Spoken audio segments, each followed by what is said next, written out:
Gandalika merupakan sebuah negeri yang teramat indah, mempesona, negeri subur, makmur, masyarakat hidup dengan aman dan tentram. Kerajaan ini diperintah oleh seorang raja yang bernama Raja Baharudin. Beliau mempunyai istri yang sangat cantik jelita, permaisuri Salikah. Raja Baharudin adalah seorang raja gagah perkasa. Ayunan pedangnya membuat hati mereka bergetar hebat. Mata Raja Baharudin seperti elang yang menjaga sarang anak-anaknya dari gangguan musuh. Raja dan ratu sangat dekat dengan rakyatnya. Mereka sering keliling ke seluruh negeri untuk melihat keadaan rakyatnya. Selamat pagi Prabu. Selamat pagi Ratu. Pagi rakyat. Walaupun kelihatan bahagia, sang ratu memendam kesedihannya. Pada suatu hari, ratu menangis. Wajahnya tampak begitu murung. Tetapi raja datang dan menenangkannya.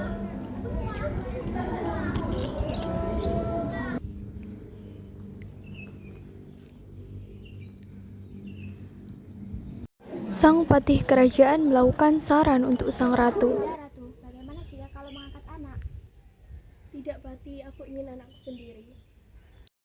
Tidak tega melihat istrinya terus temurung dan bersedih, sang raja pergi ke tengah hutan yang sangat lebat.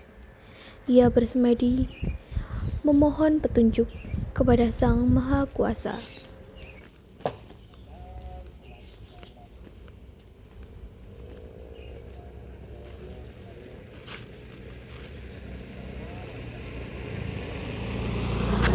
Sang raja terus berdoa agar segera lekas diberikan keturunan. Sang raja pantang menyerah untuk terus berdoa.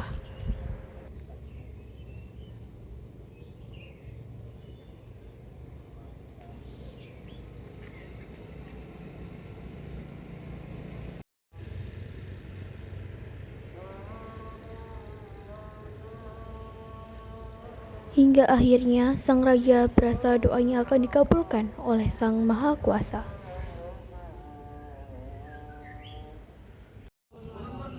Benar saja, selang 2 bulan kemudian, sang ratu hamil pun melahirkan 2 anak putra. Anak pertama bernama Abu Syarsha. Anak pertamanya tidak memiliki kesempurnaan atas kakinya. Anak kedua bernama Abu Korsya, anak yang dibanggakan oleh Raja Baharudin. Tidak terasa, kini anak Raja Baharudin menginjak masa remaja. Tetapi Raja Baharudin terkulai lemas di kursinya. Pelayan memberikan pertolongan. Tetapi ajal Baharudin sudah tiba. Sang Raja Baharudin akhirnya meninggal dunia. Jauh dari wafatnya, Raja Baharudin meninggalkan pesan. Aku, Raja Baharudin, memutuskan. Raja selanjutnya adalah Abu Korsya. Mendengar hal itu, sang ratu dan rakyatnya sangat bersedih atas kehilangan rajanya.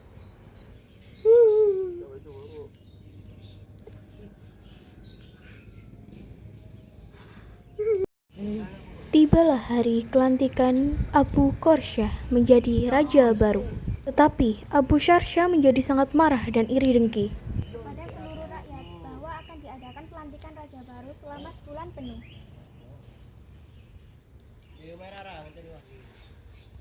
Bagaimana hatiku dilantik menjadi raja?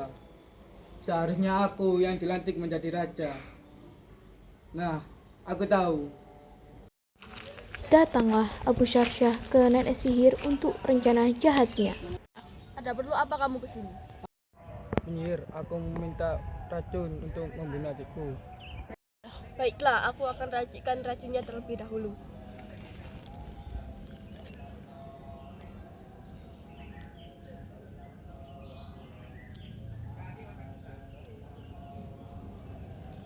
Ini dia racunnya. Kamu berikan ke makanan-makanan yang ada di situ, lalu biarkan adikmu memakannya. Baik, terima kasih penyihir.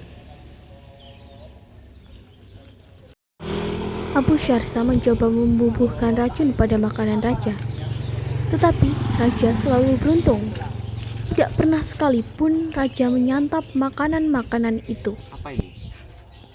Makan saja.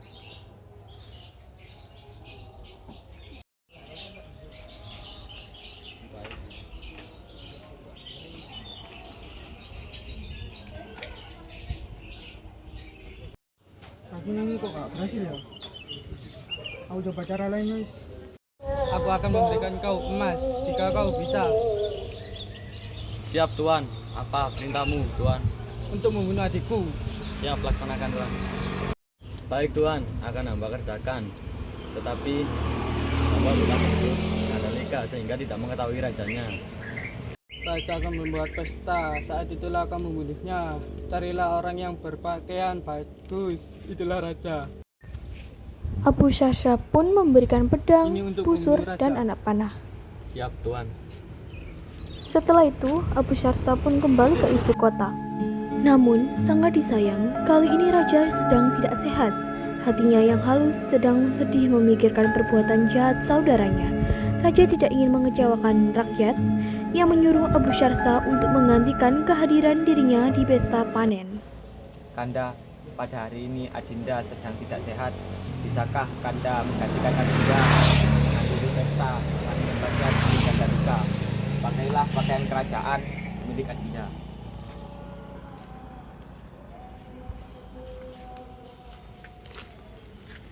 Akhirnya Abu Syarsa, girang bukan kepalang, tidak pernah dibayangkan ia bisa memakai pakaian raja saat ia menjadi menteri. Dengan suka hati keluarlah Abu Syarsa untuk menjadi raja sementara. Betapa senangnya membayangkan berjalan-jalan seperti seorang raja. Ia lupa akan rencananya hendak membunuh raja. Abu Syarsa lupa kala ia sudah menyuruh pembunuh untuk membunuh raja. Hatinya seperti bulan ditutupi awan yang berarak ke sana kemari ditiup angin. Kiranya itu dari masyrik sampai maghrib. Sementara itu pembunuh raja mendengar raja akan berpelesir ke dusun-dusun, ia bersiap-siap hendak membunuh raja dengan pedang dan panah.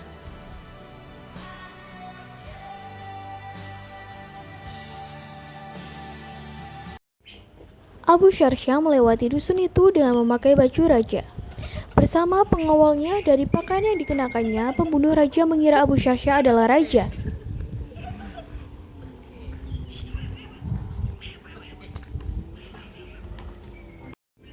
Pembunuh raja kurang dapat melihat muka Abu Syarsa karena hari telah sore. Tidak banyak lampu minyak di sana sehingga dusun agak gelap, maka dilepaskannya panah itu dan terkenalah Abu Syarsa. Itu terluka parah. Pingsanlah ia karena kesakitan yang dideritanya. Pengawalnya bingung, mereka menoleh ke kanan kiri tetapi tiada kelihatan manusia yang memanah raja itu. Mereka tidak tahu bahwa pembunuh itu sudah lari ke arah hutan.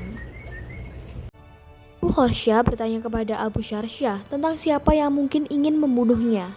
Perdana Menteri diam. Abu Syarsa dapat menduga siapa yang memanahnya, tapi tidak berani memberitahu Raja Abu Syarsa karena takut akan amarah dan hukumannya.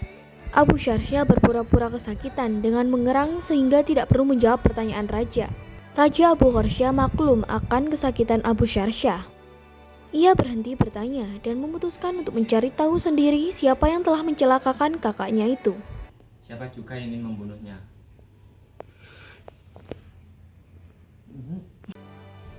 Raja Abu Syarsa memasuki dusun guna mencari nama kepala perampok. Dari mata-mata yang disebarnya, 3 hari kemudian Raja mengetahui nama perampok itu adalah Matrubi. Matrubi takut mendengar kabar bahwa ia dicari oleh Raja Abu Syarsa. Lalu Matrubi melarikan diri keluar dusun, dan ia sekarang menjadi pembersih kebun. Matrubi menyapu, membersihkan kebun, mencabut rumput, dan lain-lain. Setelah itu, ia istirahat. Ia tidur di dekat kebun dan dekat pohon besar. Abu Syarsa mendatangi Matrubi. Mengapa kau ingin membunuh Perdana Menteri? Ya tuanku, ampuni hamba. Hamba tidak berani mengusik istana jika tidak diperintah oleh Tuan Perdana Menteri. Beliau menjanjikan upah jika hamba dapat membunuh raja. Hamba sudah menolak, tetapi Tuan Perdana Menteri mengancam akan membunuh hamba. Abu Horsya terkejut. Ia memang mengetahui bahwa kakaknya itu tidak menyukainya. Abu Horsya menemukan hutan gaib Samalantaka, hutan yang angker dan dihuni jin-jin jahat dan ganas. Abu Horsya termangu di tepi hutan. Jangan tuanku, jangan yang mulia pergi ke sana karena tidak ada seorang pun yang bisa kembali lagi dari hutan itu. Cepat atau lambat Abu Sharsha akan membunuhku. Sebaiknya aku masuk ke dalam hutan untuk menyembunyikan diri. Ada apa gerangan? Mengapa hutan ini sepi? Abu Horsya meditasi di sana. Ia memohon petunjuk dari Yang Maha Kuasa. Pada hari kedua, tubuhnya terasa sejuk. Berbagai bau-bauan wangi menggodanya untuk membuka mata. Telinganya mendengar suara-suara yang dikenalnya. Ia mendengar ibundanya memohon kepada Abu Horsya untuk datang kepadanya. Anakku, Abu Horsya, datanglah kepada ibu nak. Ibu rindu padamu. Abu Horsya menitikkan air mata. Hati siapa yang tidak menangis mendengar ratapan dan panggilan bunda? Jangan buka matamu, itu bukan aku. Abu Horsya melihat sosok yang tampak marah kepadanya. Hei Abu Horsya, kerajaan ini adalah kerajaan di luar alam manusia. Siapapun yang berani mengganggu kami di hutan ini, aku akan menupasnya. Bebaskan masyarakat dari kemusyrikan, wahai Raja Jin. Setelah itu urusan kita selesai. Mudah sekali kamu bicara. Kamu hanya mengantarkan nyawa datang kemari, Abu Horsya. Kemudian keduanya bergerak saling menyerang. Terjadilah pertarungan sangat sengit. Dua kekuatan berbeda, alam beradu dalam satu media dengan tujuan berbeda, yaitu menegakkan kebenaran dan melanggengkan kebatilan. Abu Horsya dapat mengalahkan Raja Jin. Jin Gandalika lari meninggalkan hutan. Namun jin-jin lain di hutan itu malah mendatangi Abu Horsya. Jadilah pemimpinku, Abu Horsya. Masyarakat di sekitar hutan terkejut. Pasukan Kaloka sudah berangkat ke Lembah Manyung. Tujuannya mereka adalah menusuk jantung pertahanan Gandalika di benteng. Pasukan terlatih milik para Mangkara membuat jalan di bawah tanah sampai di akhir tebing. Saat mendengar batu diarak dijatuhkan, mereka cepat-cepat masuk ke lubang dan berjalan di dalam tanah. Pasukan Abu Sharsha mereka berhasil menembak beberapa pasukan musuh secara sembunyi-sembunyi. Pasukan banyak yang mundur ke dalam istana untuk berlindung dan menyelamatkan diri. Astaga, Abu Sharsha takut dan takjub. bukalah gerbangnya.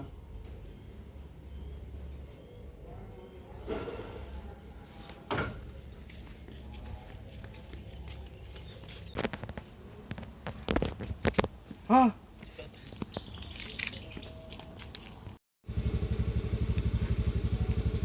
Abu Sharsha mendengar suara sepeda.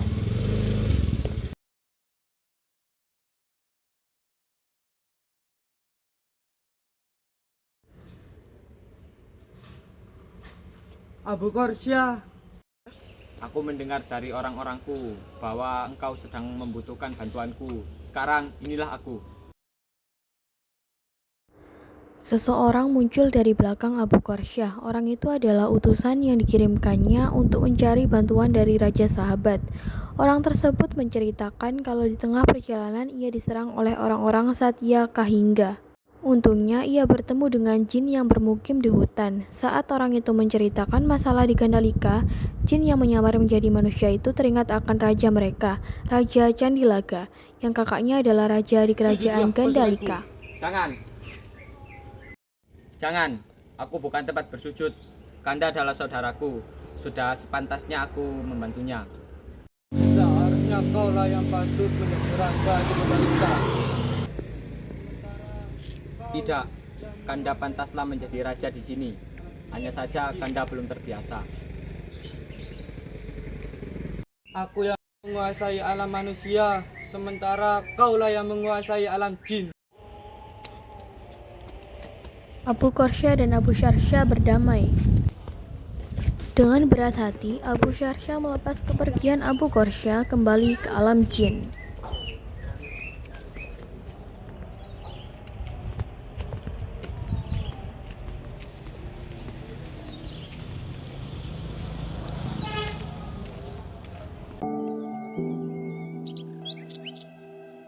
Hari demi hari berikutnya, kerajaan Candilaga dan Gandalika bersahabat erat.